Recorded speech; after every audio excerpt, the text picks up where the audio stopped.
Hi everyone, welcome to CAIE Science, and today we will be solving October-November 2022 variant 22 of 9701. Okay, let's begin. Question number 1. The species such as ammonium ion, carbonate ion, and phosphate ion are examples of molecular ions. Ionic and covalent bonds both involve an electrostatic attraction between different species. Identify the species that are electrostatically attracted to one another in ionic bonds. Okay, so in ionic bonds, oppositely charged ions attract each other. Okay, there is an attraction between oppositely charged ions. Oppositely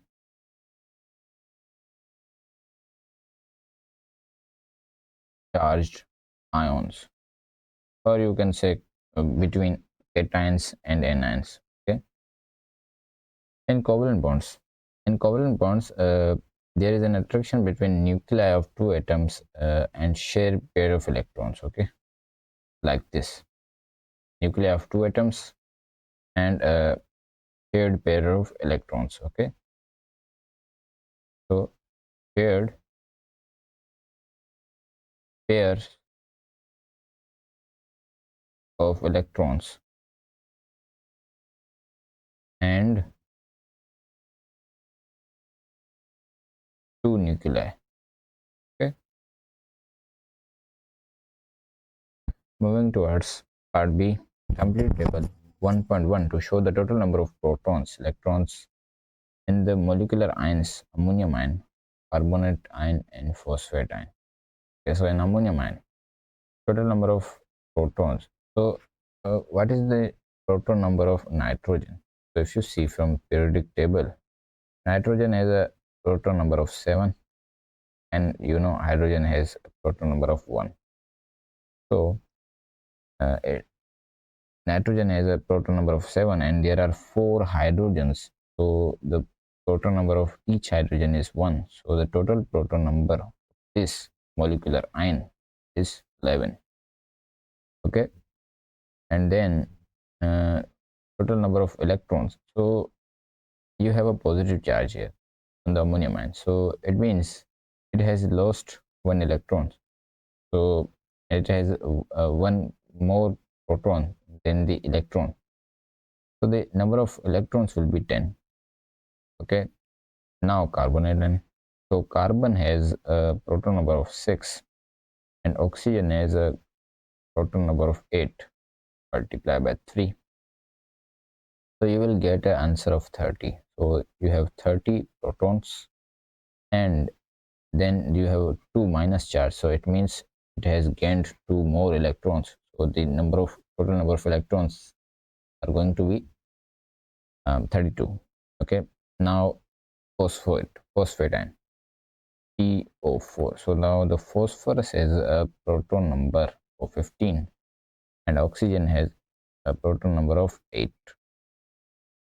Okay, so 15 plus 8 multiplied by 4, so you will get answer of 47.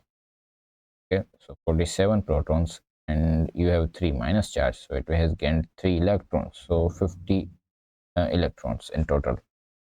Okay, part C, ammonium ion is a Bronsted-Lowry acid. Define Bronsted-Lowry acid. So it is a species that donate protons. Okay, proton donor. So species which donate protons or proton donor.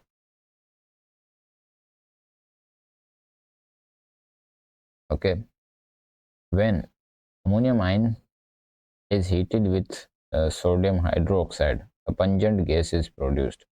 Write an ionic equation for this reaction. Okay, so when ammonium salts are reacted with bases like sodium hydroxide, so they form ammonia, and the ionic half equation for this reaction, ionic equation is going to be ammonium ion plus OH ion from hydroxide, so sodium hydroxide. So they will form ammonia and water plus water. So this is the ionic equation. Okay, moving towards next part. Nitrogen in ammonium ion is sp3 hybridized. Okay, sp3 orbitals form from mixing of 1 2s and 3 2p orbitals. Okay, sketch the shape of 2s and 2px orbital on the axis shown. So you know that the shape of s is oval shape. Okay, and shape of p orbital is like this. Okay, now you have s orbitals. So you have two s orbitals. So just draw this structure like this on the center. Okay, now you have 2px. So this x shows that the your orbital should be on the x-axis. So the x-axis, it will be like this, only at x-axis. Okay, this will be like this, only at x-axis. Now part D. There are many naturally occurring hydrated compounds that contain an anion PO4 3-. Name the anion PO4 3-. So it is a phosphate, but it is a phosphate 5. I will tell you why 5 is added. Phosphate 5, because if you calculate what is the oxidation state of oxygen, so you know that the oxygen, when oxygen reacts, it has an oxidation state of 2-, and there are how many oxygens? 4. So in total you have -8 charge, okay, on oxygen. So now you have oral charge of 3-. So if you you can say that x plus -8 is equals to -3, and this x is the charge of phosphorus. Okay, so if you calculate from here, you will get a value of +5. So you know that the charge on phosphorus in phosphate ion is 5. So the 5 shows the charge of phosphorus. Okay, so phosphate 5, this is the name of this anion. Struvite is a soft hydrated mineral with the Mr 245.3. The anhydrous form of the mineral has a this formula. Okay, calculate the number of molecules of water of crystallization in struvite. Okay, give your answer to the nearest integer. Okay, so now when struvite is hydrated, so the hydrated will have a formula like this: NH4 Mg PO4 dot NHO and NH2O. So this is MR of 245.3. Okay, MR. Now you have to find the value of N, number of molecules of water of crystallization. And now firstly we will calculate the MR of NH4 anhydrous NH4 Mg PO4. Okay, so this will have a MR of nitrogen has a mass, atomic mass of 14, and then you have hydrogen 1, then phosphorus at 31. So 14 plus you have 4 hydrogens plus magnesium. Magnesium has a 24.3, and you have phosphorus 31. 24.3 plus 31, plus you have oxygens. So oxygen have a 16. Okay, 16 multiplied by 4. Sorry. So if you calculate, you will get MR of 137.3. So this is the MR of anhydrous struvite. So if you subtract this, calculate the difference, you will get a difference of 108. Okay, and this 108 is the mass of water of crystallization. Okay, now you have to calculate moles. So moles is equals to mass divided by mr. So mr of water is 18, you know that.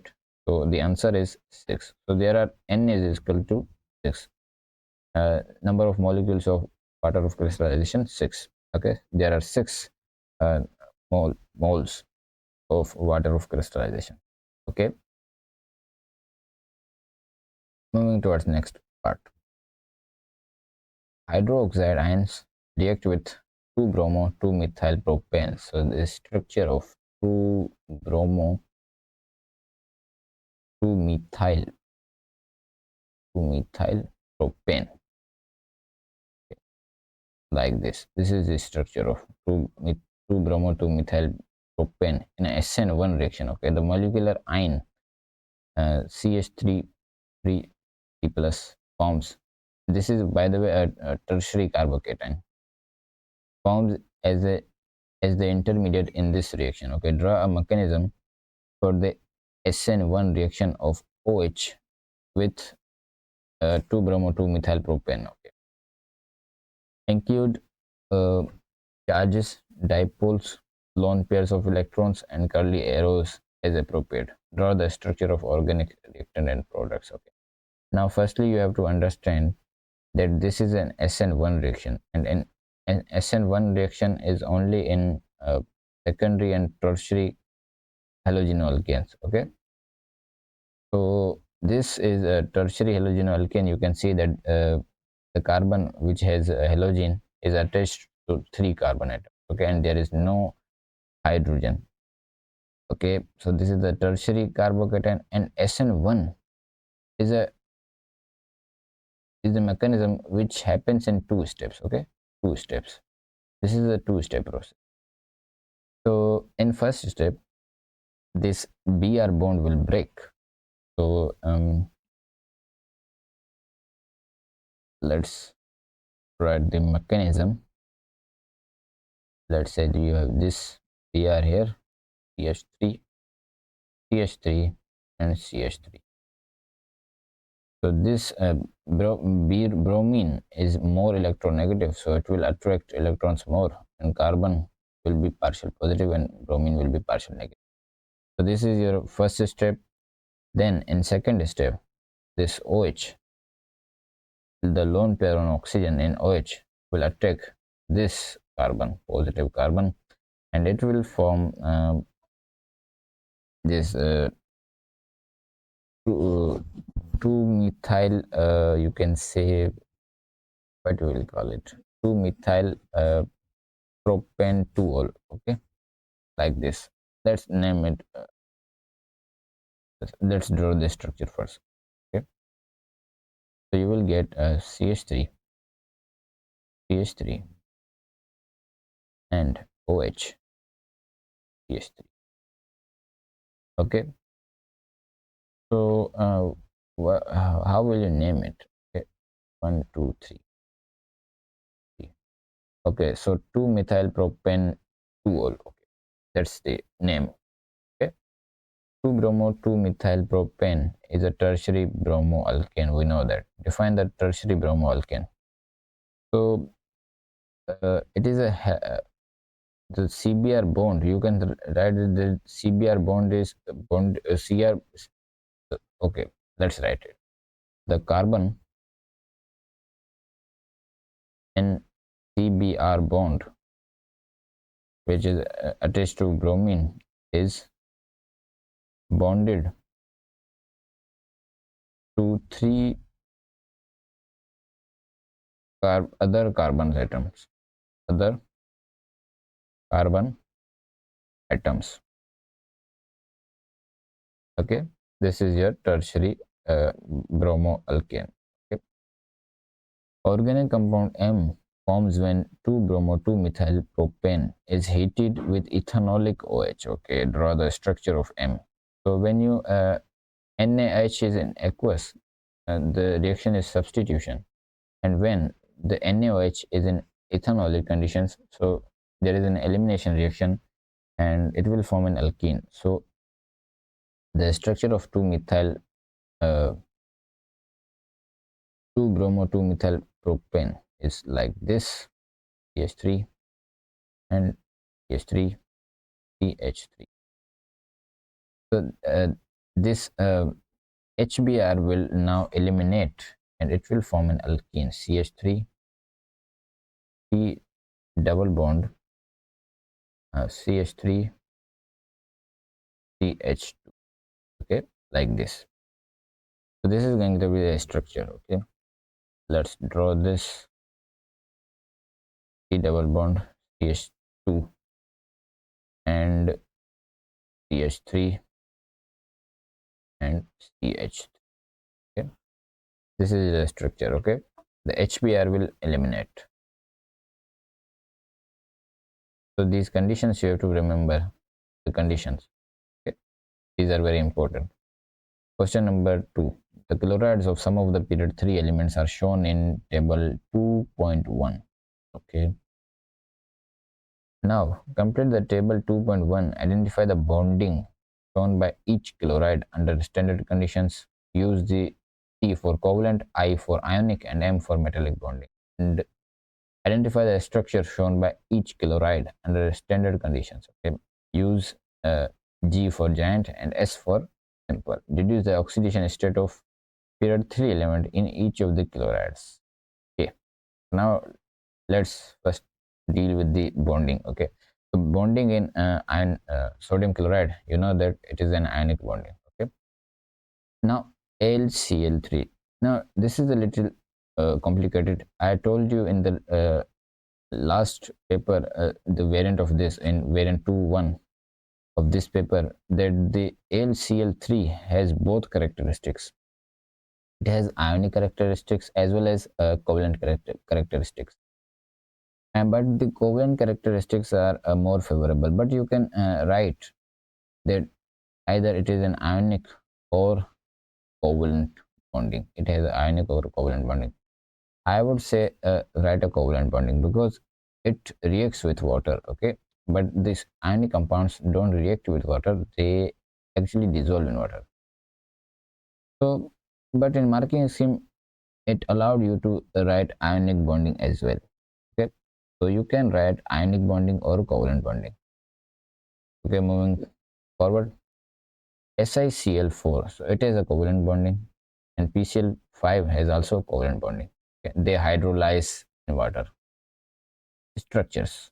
Okay, so sodium chloride has a giant structure, giant ionic structure.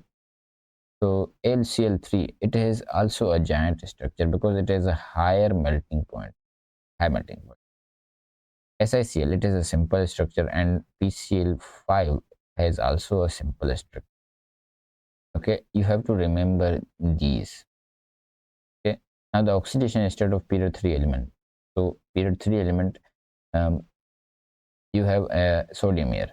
So sodium has a charge of +1 here. Now aluminum has a charge of +3 because 3 chlorides are attached and each chloride has a charge of 1 minus. Okay, 3 plus, and silicon has 4 plus, and PCl5 has +5. Then you have +3, and sulfur has a +2, charge of +2. Okay, that's how you will complete the table. Now part B, write equations for the reaction of sodium chloride and PCl5 with water. Include state symbols in both equations. So sodium chloride is solid, and when it is added to water, it actually dissolves. It does not react. Okay, it dissociates into ions. Sodium ions, sod, sod, sodium ions. Okay, plus chloride ions. Okay, this is the behavior of ionic compounds. Okay, now when PCl5 is added to water, it will react with water. That shows that it has a covalent bonding. Okay, when it reacts with water, forms H3PO4, phosphoric acid plus HCl. Okay, balance the equation like this. You have to also include the state symbols. Okay, so these are your equations. Okay, you can clearly see the difference between ionic and covalent bonding. The difference when they both are added to water. Okay, now moving towards next part C. In a gas phase, LCl3 exists at equilibrium with Al2Cl6. So this is a pure covalent bonding. Okay, covalent bonding. This does not contain ionic bonding. Okay, you can say that it has ionic bonding or covalent bonding, but this is purely covalent. Okay, exists as a equilibrium with Al2Cl3 as shown. Equation 1. Okay, complete the dot and cross diagram to show the bonding in Al2Cl6. So it forms a 1-2 dative bonds. Okay, this is a bonding like this.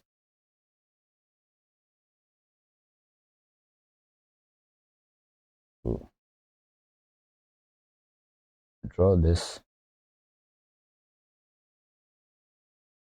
It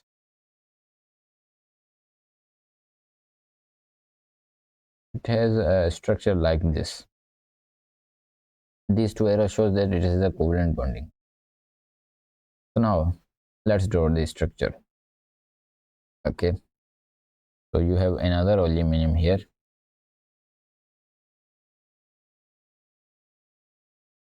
and redraw this a little closer like this. You have aluminum and you have one chlorine here and one chlorine here. Now you have also one chlorine here which forms a dative bond. There is other chlorine. Okay, Cl, Cl, Cl, and Cl. These two chlorines form us the single covalent bonds like usual. This chlorine also forms a single covalent bond, and the other electrons are unre- sorry, unbonded, so they will be like this. Chlorine has 7 electrons in its outer shell. You know that because it is in group 7. Okay, you have to show only outer shell electrons. Okay, but you have to show all of the electrons in outer shell. Now these two Cls, they will form a dative bond. Okay, now and you can see that if aluminum is in group 3, so it has 3 electrons in its outer shell. Okay, in outer shell, so two of them are bonded to two chlorines and one of them will be bonded to suppose to this chlorine. Let's say with this chlorine. Let's say with this chlorine. Okay, so now these all of the 3 electrons are now bonded. So now for the fourth bond, the both electrons will be provided by chlorine. Okay, so we are showing chlorine with dots. Okay, so this is a dative bond. Okay, chlorine forms here a dative bond. So and this chlorine also will form a single bond with this, and this chlorine will also form a dative bond here with this aluminum. Okay, so now you can see that the aluminum, 3 of the electrons in this aluminum and 3 of the electrons in this element atom are now bonded, and they also form a one, each form also a dative bond. Okay, so chlorine has 7 electrons. Okay, so you have to show the bonding like this. You have to remember this structure. Okay, it is very important to remember the structure of Al2Cl6. Okay, state the effect of increase in pressure on the equilibrium mixture. Okay, in equation 1, fill your answer. So increase in pressure. Okay, now first you have to see the enthalpy change. You can see that the enthalpy change is negative, so you can say that the forward direction is exothermic. Okay, energy is released, so forward direction is exothermic, and when forward direction is exothermic, if you increase the temperature, the equilibrium will shift to the left side. Okay, so equilibrium shifts to the left side because forward reaction is exothermic, or you can also say that the backward reaction is endothermic because when the backward reaction is endothermic, so if you increase the temperature, so the reaction will move backwards. Okay, increase in temperature will favor the endothermic, okay, reaction. Now moving towards next part, a 3.3 gram sample of period 3 chloride is heated to 500 Kelvin in a sealed flask. Okay, at this temperature, the chloride is a gas of volume 250 cm cube, and the pressure in the flask is 233 323 kilopascal. Okay, use the ideal gas equation to calculate the MR of the period 3 chloride. Deduce its formula. Okay, so PV is equals to nRT. So now we will firstly see what we are given. We are given pressure, volume, and temperature. So you have to find the moles first. PV upon RT. Okay, so you have pressure 3 to 3 kilopascal, but you have to convert it into Pascal. Okay, let's convert it into a Pascal first.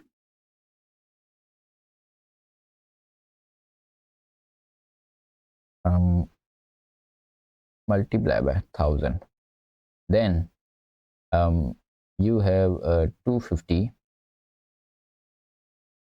cm cube of volume, but you have to convert it into a meter cube. You also have to remember the units in ideal gas equation. Pressure is in Pascal and volume is in meter cube. Temperature is in Kelvin. You have to remember this. N is in mole. Okay, so you have to convert it into meter cube. Okay, so you will divide it with or multiply it with 10 to the power minus 6. Okay, then you have RT. So R has a value of 8.31. You can see from the important values. These important values are given on the last page. This you can see from value of R from here. Okay, R is a value of 8.31. Okay, now temperature, you are given temperature already in Kelvin, which is 500. Okay, so now you will calculate the value of N first. So let's calculate from the calculator. 3 to 3 into 1000 multiplied by 250 divided by 6 divided by 3.81 by 100. So you will get a number of moles 0.0194 moles. Okay, so now you have to calculate the MR. So you are given provided with mass. Okay, so and N is equals to mass upon MR. So for MR, you will divide mass on moles. So you have given mass of 3.3 and you have calculated the moles 0.0194. Okay, so 3.3 divided by moles, you will get a answer of 170. Okay, MR is 170, 169.8, so round it off to 170. So the MR is 170. Okay, now you have to deduce the formula of this chloride, period 3 chloride. So if I say it is LCl3, so what will be its MR? What will be MR of LCl3? So from periodic table, Cl has a mass of 35.5 and aluminum has a mass of 27. So 27 plus 35.5 multiplied by 3. Let's calculate this. So 35.5 multiplied by 3 plus 27. So it's 133.5. So it's not LCl3. Let's try SiCl4. Okay. So silicon has a mass, chlorine has a mass of 35.5 multiplied by 4 plus what is the mass of silicon? So silicon has a mass of 28.1. Okay, 28.1. So this is going to be plus 1. So it's 170.1. So the formula of this chloride is SiCl4. Okay, I hope you understand this. Okay, moving forward, you have part E. An excess of chloride ions is added to 1 cm cube of bromine, aqueous bromine. Describe what is observed. Okay, so the basically this bromine, aqueous bromine, has a color of orange. Okay, so, and when it forms bromide ion, the color disappears. But here you will see no visible change because this bromine is not strong enough to oxidize chloride and to chlorine. Okay, so the orange color remains. No physical change, no visible change, no visible change. Okay, because bromine cannot oxidize or not enough oxidizing agent to oxidize chloride ions. Okay, cannot oxidize chlorides or Cl, chloride Cl. Okay, sorry.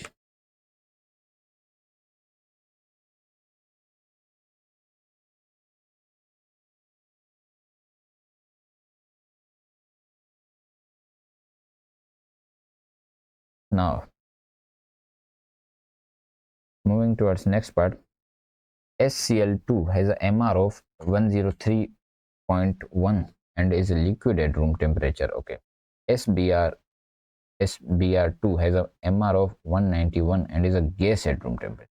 Okay, explain the difference in the physical states of SCl2 and SBr. Give your answer in terms of intermolecular forces. Okay, so in general, if number of electrons increase, the induced dipole forces increase, so the melting point or boiling point increase. But if you see, SiCl has less electrons and SBr has more electrons.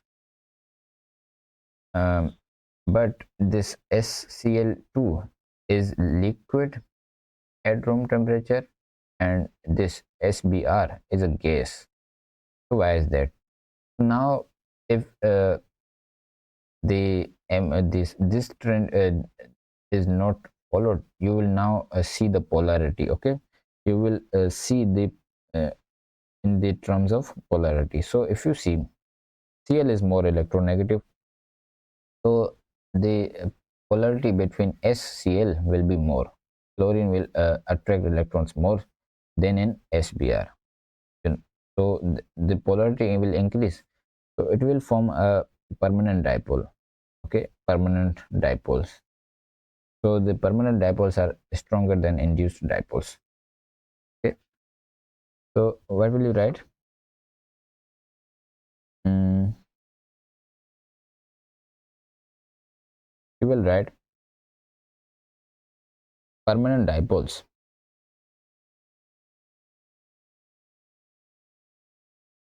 Permanent dipoles in permanent dipole forces. Okay, permanent dipole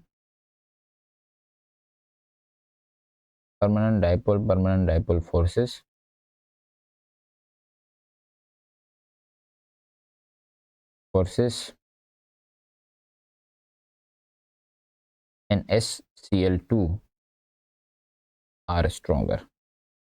Okay, because chlorine is more electronegative, because Cl is more electronegative than Br. Br, bromine. Okay, so SCl2 has stronger. Oh, okay, okay. Yes, you can write that. You have already written that above, so no need to write this. So that's enough for 2 marks. This description. Okay, 1 marks for permanent dipole forces are stronger than SCl, and 1 for the reason why they are stronger. Okay, because chlorine is more electronegative.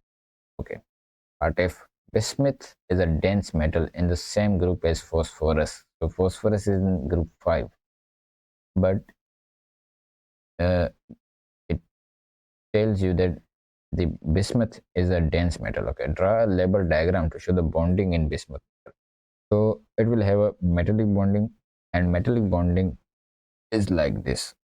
Uh, it consists of positively charged ions in the sea of electrons. So you will show this bonding like this. You will, these are free electrons or delocalized electrons. Okay, like this. So this is positively charged ions, positively charged ions, and these are delocalized electrons or free electrons or mobile electrons.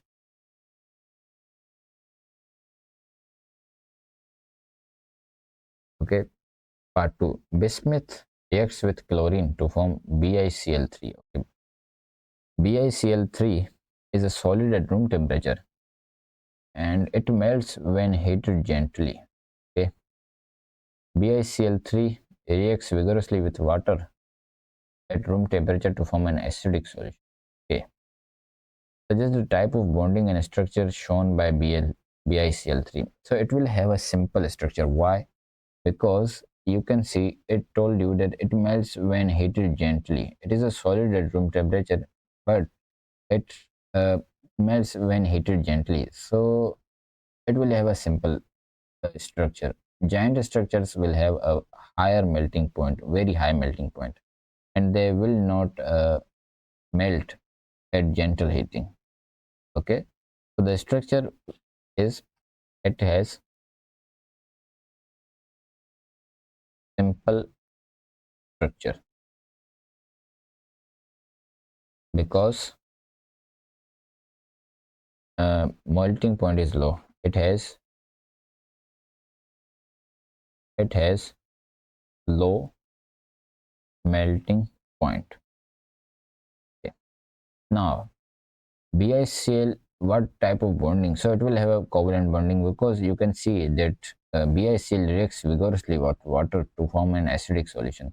But this is the characteristics of covalent bonding. Ionic bonds, they don't react with water, they dissolve in water. Okay? So they don't ionic bonds don't react with water, but covalent bonds are hydrolyzed in water. Okay, so it has uh, covalent bonding because it is hydrolyzed in water, or just simply hydrolyzed. Okay, now moving towards next question number 3. Organic compounds can be distinguished using chemical tests and analytical techniques. Okay. Table 3.1 shows 4 pairs of organic compounds. You are given 4 pairs of organic compounds. Now table 3.1, complete the table 3.1. To identify a reagent which can distinguish between the compounds in each pair. This question is similar to the question in variant 2.1 of this here. Okay. So identify a reagent which can distinguish between between the compounds in each pair. Give a positive result of the chemical test and identify which compounds show this result. Okay, use a different reagent for each test. This is important. You have to uh, to, uh, choose different reagent for each test. Okay, now let's see the first column. Okay, first pair. So it A1 has aldehyde group and A2 is a ketone, has a ketone. So how you differ whether it is an aldehyde or it is an ketone by Felling's solution or by Tollens reagent? You know that. Okay, so you can write from Felling's solution or Tollens reagent. Okay, so let's say I'm using Felling's solution. Felling's solution. By the way, this is alkaline CuSO4. Okay, Felling's solution is alkaline CuSO4. Okay, so Felling's solution, and it will give a positive test with aldehydes. Ketones can't be oxidized because Felling's solution is an oxidizing agent, and ketones can't be oxidized, but aldehyde can be oxidized to carboxylic acids. So this Fehling solution is will give a red brick or brick red PPT with A1. Okay, A1 will give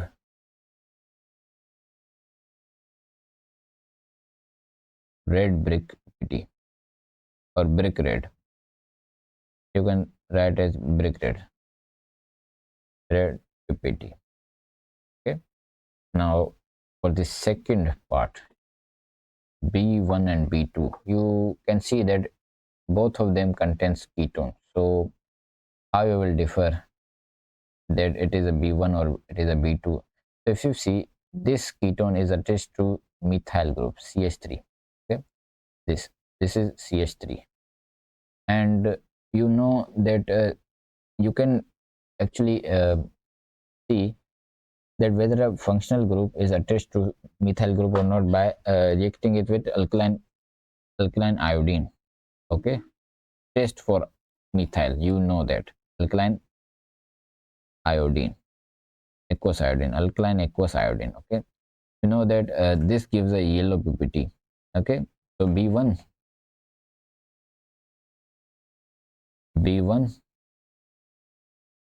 gives yellow PPT. Yellow PPT. This is the test for methyl. You have to remember this. Okay, this will not give a yellow PPT because this functional group is not attached to methyl, but this B1 is attached to methyl. So this will give a yellow PPT. Now C1 and C2. So C2 contains an ester, and this C1 contains ketone. So how you will differ? So if you see the taste of carbonyl group, carbonyl, carbon double bond O. So the carbonyl double bond O, aldehyde and ketone shows a positive result because they both contain a carbonyl group. So and this the taste for this is 2,4 dinitroflurane hydrogen, which is DNPH, and C1 will give orange PPT. Okay, C1 gives orange PPT. Okay, this is test for carbonyl group. Now D1 and D2. So you can see that D2 contains an double bond. So you can use a bromine water, aqueous bromine, to distinguish between these two. The color of bromine water will decolorize in D2. Okay, D2 turns bromine from orange to colorless. Okay, so now you can see we have used different reagents, and we have also uh, shown that which ion will give a positive test and how you can differ these. Okay, A1 and A2 are structural isomers. A1 and A2. Okay, define structural isomers. So these are molecules with same molecular formula but different structural formulae. Molecules with same molecular formula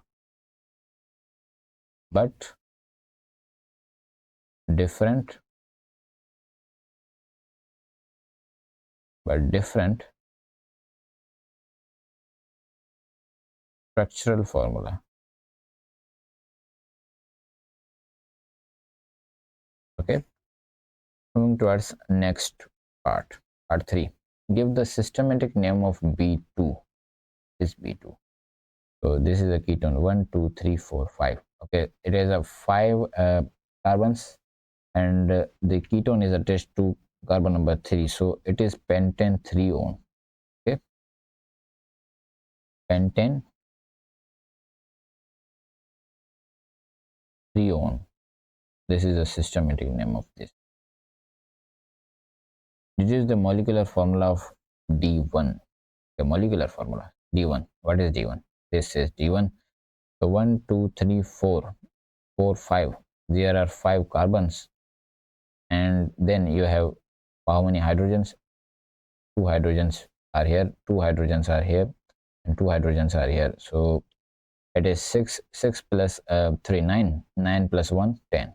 So 10 hydrogens, and you have 1 oxygen. So this is the uh, molecular formula C5H10O. Okay. D2 forms a polymer Z. What is D2? Oh, D2. It has a double bond. Okay, forms a polymer when heated gently. Identify the type of polymer that forms from D2. So it contains a double bond, so it will form addition polymerization. Okay, addition polymerization. Now draw a repeat unit of polymer Z. Okay, so let's draw the displayed formula of D2.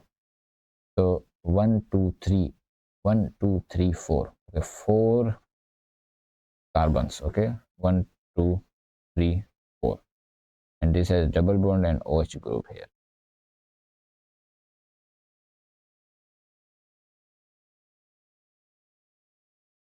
So this is the displayed formula of this D2. Okay, let's 1, 2, 3. That's correct. Now this when the polymer is formed, this double bond will break down. Okay, so it will be like this. CH and CH2, CH2, OH. So this is going to be the repeat unit. Okay. Moving towards next part. Organic compound E contains 3 carbon atoms. Okay. E reacts with cold dilute acetate KMnO4 to form a single compound F with the MR 154.9. So E contains 3 electrons and it reacts with cold dilute acidified KMnO4. So it must have a double bond. If you remember the conditions, this is a mild oxidation. Okay, and uh, when there is a mild oxidation, the double bond is changed into a two OH groups. Okay, when the double bond breaks and two OH groups are attached. Let's uh, forget about that. Let's see what the question is trying to ask us. Okay. E reacts with cold dilute acidified KMnO4 to form a single compound F with the MR 154.9. The figure 3.1 shows the infrared spectrum of E, and figure 3.2 shows the infrared spectrum of F. F1. Okay.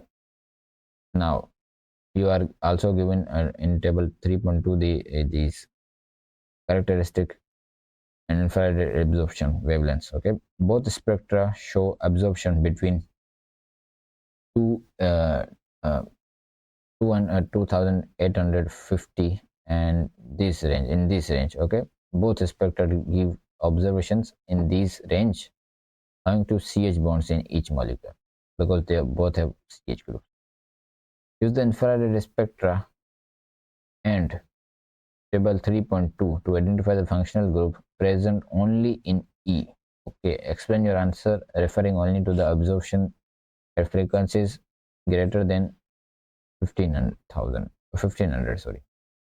You have to only answer from the peaks which are greater than 1500. So the functional group is present in E but not in F. So if you see, this is 1500. Okay, this is a 1500.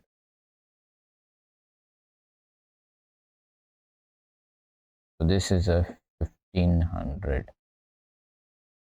This,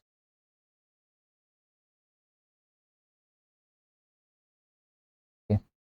So if you see, there is no peak uh, at this point in F. Okay, no peak after 1500, but there is a peak after 1500 in E. So this is the peak which is missing in F and only present in E. So now let's see the range of this peak. Okay, so it is between 1500 to 1600. Okay, so let's see what could be the peak. So 1500 to 1600. Okay, so this is a peak of carbon carbon double bond. I told you earlier that it will have a carbon carbon double bond, but let's see either we could find the structure of E and F or not. Okay, so it has a double bond. The peak in E, the functional group present is a carbon carbon double bond. Okay, so the functional group is carbon carbon double bond or alkene. You can also write it alkene. Now explanation, because it has absorption at within 1500 to you can write this range. Okay, 1500 to 1680. Okay, so explanation, absorption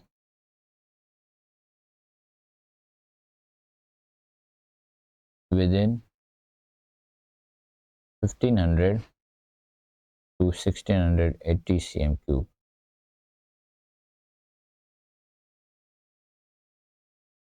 and present in E only. Okay, only present in E. Okay, now use the infrared of F spectrum of F to identify the functional group formed when E reacts with cold acidified KMnO4. Explain your answer referring only to the absorption at frequencies greater than 1500. Okay. So now if you see the infrared spectrum of E, there is no broad peak like this peak, which is in F. This peak is not in E. Okay, so when E is F is formed, so this peak is formed. So what is this peak? Why this peak is which compound has this peak? Okay, so it is peak above 3000. Okay, and broad peak. So the peak above 3000 is can be due to this hydroxide OH group, okay, and broad peak. So why is that peak?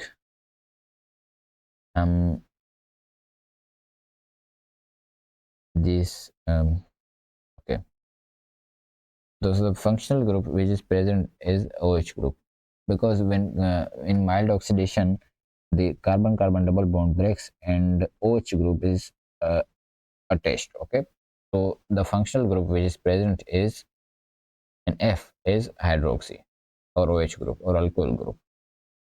So alcohol or hydroxyl.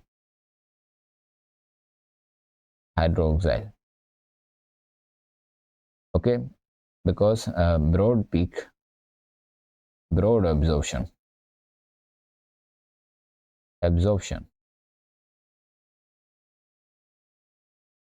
within um, this range 3200 to 365 pm cube. Okay, now the mass spectrum of E shows a molecular ion peak and and M+2 peak of an approximately equal abundance at molecular mo molecular ion peak of it is equal to at 120 and 122. Okay, this is the relative molecular mass MR of E. Okay, so it tells you that this mass spectrum of E shows a molecular ion peak and M+2 peak. So you have to remember that this M2 plus peak is due to halogen, and these halogens could be Cl or bromine. Okay, so E also has a halogen. Okay, M+2 peak is due to halogen, and that halogen could be chlorine or bromine. Now, how you will know that this is chlorine or bromine? You will see from abundance. You know that the abundance of chlorine 35 and chlorine 37 is 75 and 25. So this is 3:1.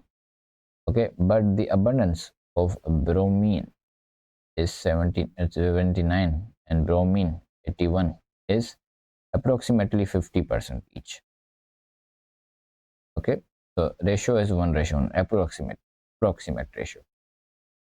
So they will these will give equal abundance, equal peaks. Okay, and in question it told you that M+2 peak of the molecular ion peak and M+2 peak are in equal abundance. Okay, at molecular ion of this molecular mole to charge ratio of 120 and 122.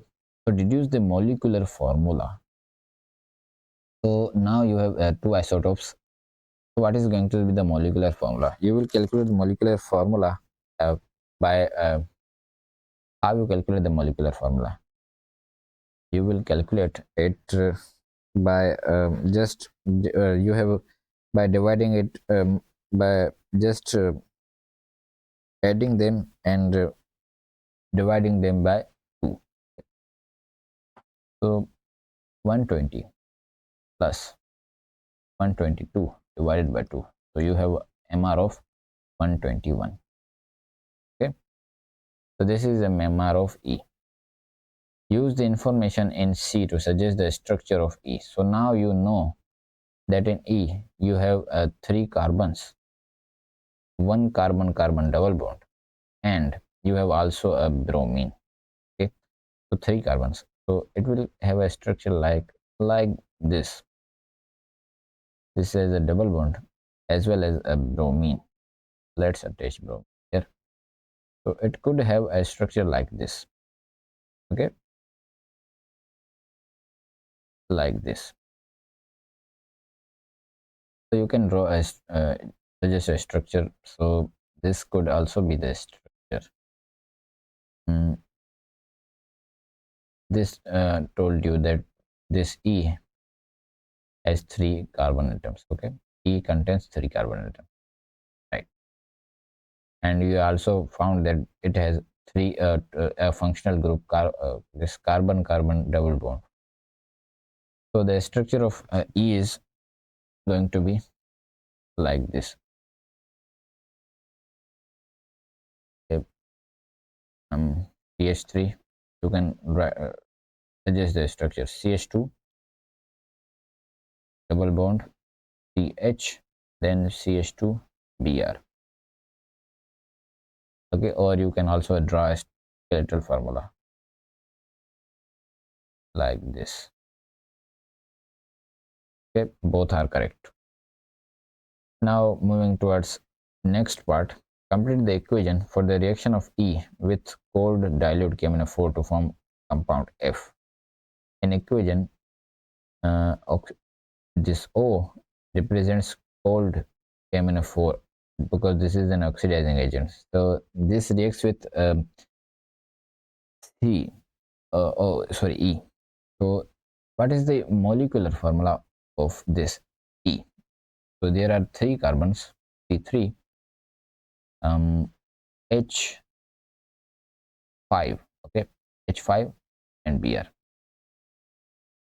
So when this reacts, this double bond is broken and it forms CH,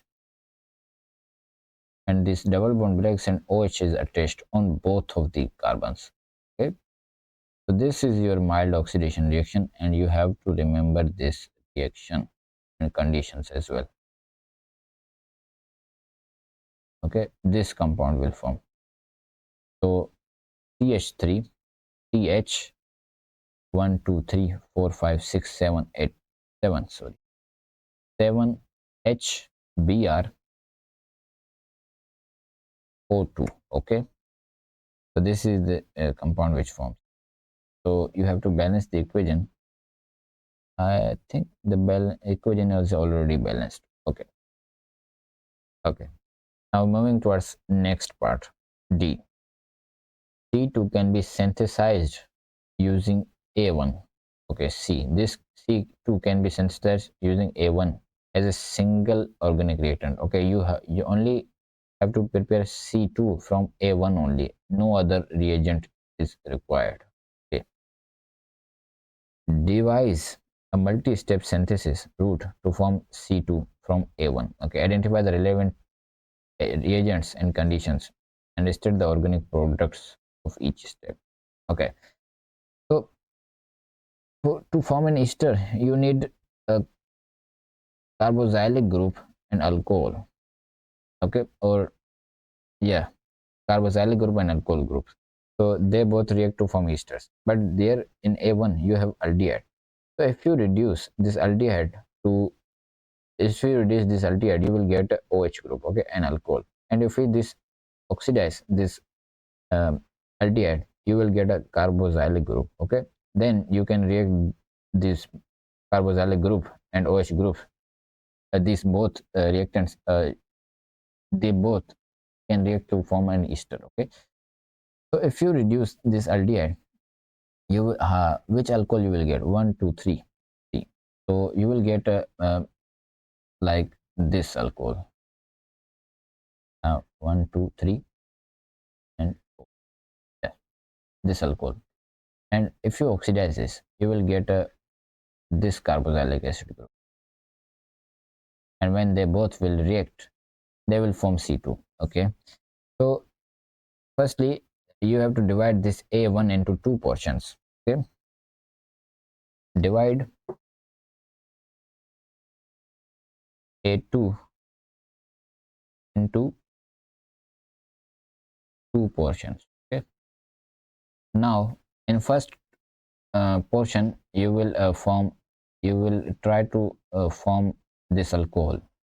And how you will change aldehyde into alcohol by using a reducing agent, which could and which is NaBH4.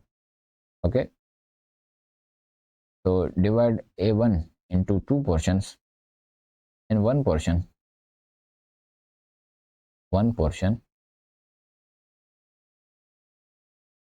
add NaBH4. Okay, and this 1 to 3 propane 1 ol will form. Okay, and propane 1 ol will form.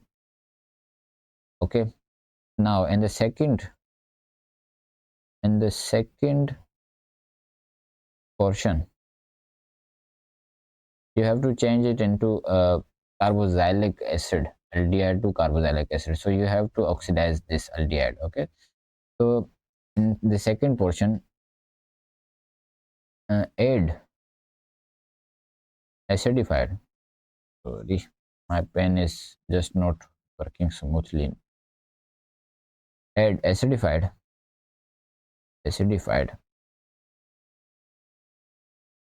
potassium dichromate or KMnO4. You can also use KMnO4. Acidified potassium dichromate 7 and heat under reflux. Okay, heat under reflux and propanoic acid will form. Propanoic acid will form. Okay,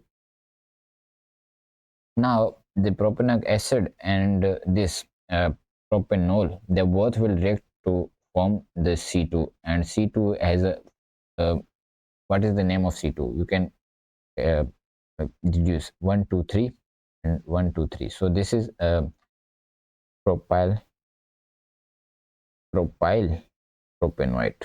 Okay, propanoate. So when propanoic acid and propanol will react, they will form propyl propanoate. So the two products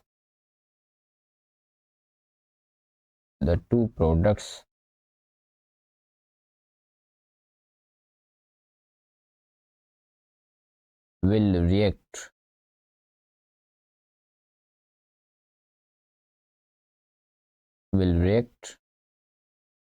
with concentrated H2SO4. This is the condition to form ester. Concentrated H2SO4 as a catalyst